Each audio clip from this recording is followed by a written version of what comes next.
دیکھیں یہ جو باپ اور بیٹے کی محبت ہے، خاص طور پہ جو والد کی شفقت ہے اپنی اولاد کے اوپر، میں بار بار جب قرآن کی وہ آیات سامنے سے گزرتی ہیں کہ جس میں پورا وہ تذکرہ ہے کہ جہاں پر کرتا یہودا کے ذریعے سے، اپنے بھائی کے ذریعے سے یوسف علیہ السلام نے اب کنعان کی طرف بھیجا ہے مصر سے، اور وہاں پوتوں کے ساتھ یعقوب علیہ السلام موجود ہیں، اور پوتوں سے یہ کہتے ہیں کہ مجھے یوسف کے کرتے کی خوشبو آ رہی ہے۔ قربان جائیے باپ کی محبت کے اوپر کہ میلوں میل فاصلے پر کرتا موجود ہے، خوشبو وہیں سے محسوس ہو رہی ہے۔ ذرا بتائیے کہ کیا شفقت ہے، اور پھر وہ جو سما ہے کہ جہاں دربار میں داخل ہونا اور دیگر چیزیں، ذرا بتائیے۔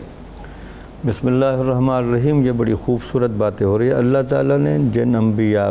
جن کو نبوت دی ہوتی ہے، نبوت محققین کے نزدیک روح کا ایک اضافی وصف ہے جو ہمیشہ ایک اضافی چپ کی شکل میں ہمیشہ رہتا ہے۔ جی جی۔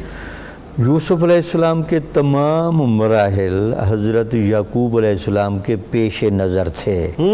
لیکن چونکہ جسم ظاہری پیش نظر نہیں تھا اس لیے آپ گھبراتے تھے اور پریشان ہوتے تھے، ورنہ سارے حالات آپ دیکھ رہے تھے کہ اللہ تعالیٰ کی تقدیر ان مراحل کو کس طرح گزارے گی۔ جس طرح آپ نے خود فرمایا کہ آپ نے جب وہ کرتا لایا گیا، وہ کرتا جب بھیڑیا کھا گیا، تو اس وقت بھی آپ نے فرمایا کہ تمہارے نفوس نے اچھا بہانہ تمہیں گھڑ کے دیا ہے، تو وہ کرتے کو کچھ نہیں ہوا اور یوسف علیہ السلام کو بھیڑیے کھا گئے۔ وہاں بھی اشارہ یہی تھا۔ اس کے بعد پھر یوسف علیہ السلام پر جو آزمائش کے مراحل اللہ کی طرف سے گزر رہے ہیں، اللہ تعالیٰ یہ بھی دکھانا چاہتا ہے کہ انبیاء حالت شباب میں بھی کتنے پاکیزہ ہوتے ہیں اللہ، اور حالت شباب میں ان کا کیا رنگ ہوتا ہے۔ حتیٰ کہ اگر میں یہاں اضافہ کروں اس بات کا، حضور نبی اکرم صلی اللہ علیہ وسلم نے جب دعوی نبوت فرمایا اور قریش مکہ نے تعجب کا اظہار فرمایا، تو آپ نے فرمایا لَقَدْ لَبِثْتُ فِيكُمْ عُمَرًا مِّن قَبْلِهِ أَفَلَا تَعْقِلُونَ۔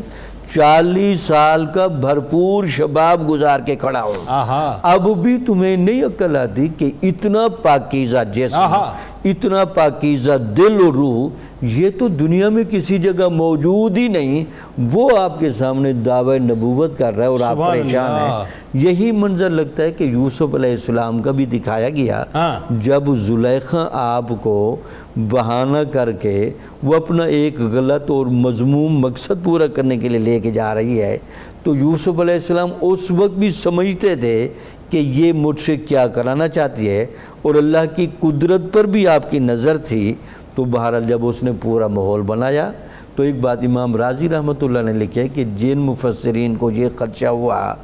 کہ یوسف علیہ السلام بھی مائل ہو رہے تھے، یہ ان کی غلط فہمی ہے۔ نبی زنا کا ارادہ کرنے سے پاک ہوتا ہے اور اس فعل سے پاک ہوتا ہے۔ آپ فطرتاً بھی اس سے محفوظ تھے، انتہائی سلیم،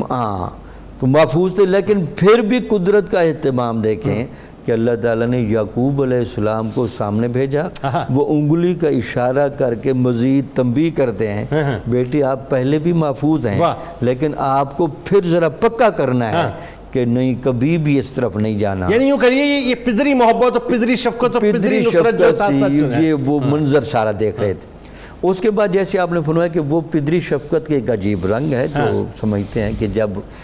چونکہ 12 کے 12 بیٹے 11 ہو گئے،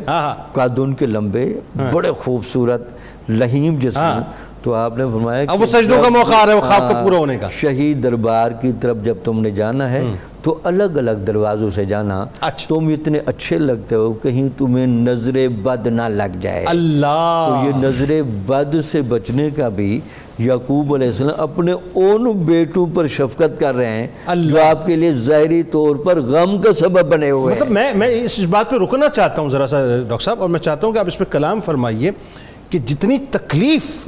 تکلیف آپ کو پہنچی، جتنے دکھ اور رنج آپ کو پہنچا تو یوسف علیہ السلام کی جدائی کی وجہ سے، اس کا سبب تو باقی بیٹے بنے نا۔ بالکل ٹھیک۔ لیکن کمال یہ کہ اس وقت بھی جب دربار میں داخل ہو رہے ہیں مصر میں، تو آپ کو سب کی محبت، سب کے اوپر شفقت جو ہے وہ آپ کو ملوز خاطر آپ نے رکھا۔ بلکہ حدیث کا مطالعہ کریں، انبیاء کو اللہ تعالیٰ ایسا حسن اعتدال